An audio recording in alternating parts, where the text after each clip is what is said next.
हनुमान बालपन, शिक्षा एवं शाप। हनुमान जी के धर्म पिता वायु थे, इसी कारण उन्हें पवन पुत्र के नाम से भी जाना जाता है। बचपन से ही दिव्य होने के साथ साथ उनके अंदर असीमित शक्तियों का भंडार था। बालपन में एक बार सूर्य को पका हुआ फल समझकर उसे खाने के लिए उड़कर जाने लगे। उसी समय इंद्र ने उन्हें रोकने के प्रयास में वज्र से प्रहार कर दिया। वज्र के प्रहार के कारण बालक हनुमान की ठुड्डी टूट गई और वे मूर्छित होकर धरती पर गिर गए। इस घटना से कुपित होकर पवन देव ने संसार भर में वायु के प्रभाव को रोक दिया, जिसके कारण सभी प्राणियों में हाहाकार मच गया। वायु देव को शांत करने के लिए अंततः इंद्र ने अपने द्वारा किए गए वज्र के प्रभाव को वापस ले लिया। साथ ही साथ अन्य देवताओं ने बालक हनुमान को कई वरदान भी दिए। यद्यपि वज्र के प्रभाव ने हनुमान की ठुड्डी पे कभी ना मिटने वाला चिन्ह छोड़ दिया। तदुपरांत जब हनुमान को सूर्य के महाज्ञानी होने का पता चला तो उन्होंने अपने शरीर को बड़ा करके सूर्य की कक्षा में रख दिया और सूर्य से विनती की कि वो उन्हें अपना शिष्य स्वीकार करें।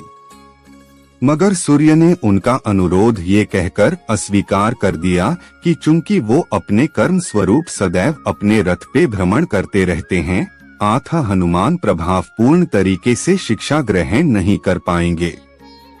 सूर्य देव की बातों से विचलित हुए बिना हनुमान ने अपने शरीर को और बड़ा करके अपने एक पैर को पूर्वी छोर पे और दूसरे पैर को पश्चिमी छोर पे रखकर पुनः सूर्य देव से विनती की और अंततः हनुमान के सतात्य दृढ़ता से प्रसन्न होकर सूर्य ने उन्हें अपना शिष्य स्वीकार कर लिया। तदोपरांत हनुमान ने सूर्य देव के साथ निरंतर भ्रमण करके अपनी शिक्षा ग्रहण की। शिक्षा पूर्ण होने के उपरांत हनुमान ने सूर्य देव से गुरु दक्षिणा लेने के लिए आग्रह किया, परंतु सूर्य देव ने ये कहकर मना कर दिया कि तुम जैसे समर्पित शिष्य को शिक्षा प्रदान करने में मैंने जिस आनंद की अनुभूति की है वो किसी गुरु दक्षिणा से कम नहीं है। परंतु हनुमान के पुनः आग्रह करने पर सूर्य देव ने हनुमान को सुग्रीव धर्मपुत्र सूर्य की सहायता करने की आज्ञा दे दी। हनुमान के इच्छानुसार सूर्य देव का हनुमान को शिक्षा देना सूर्य देव के अनंत, अनादि, नित्य, अविनाशी और कर्म साक्षी होने का वर्णन करता है। हनुमान जी बालपन में बहुत नटखट थे। वो अपने इस स्वभाव से साधु संतों को सता देते थे। बहुधा वो उनकी पूजा सामग्री और आदि कई वस्तुओं को छीन झपट लेते थे। उनके इस नट स्वभाव से रुष्ट होकर साधुओं ने उन्हें अपनी शक्तियों को भूल जाने का एक लघु शाप दे दिया।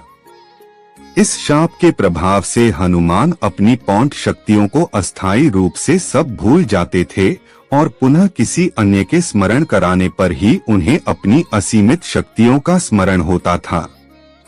ऐसा माना जाता है कि अगर हनुमान शाप रहित होते तो रामायण में राम रावण युद्ध का स्वरूप पृथक, भिन्न, न्यारा ही होता। कदाचित वो स्वयं ही रावण सहित संपूर्ण लंका को समाप्त कर देते।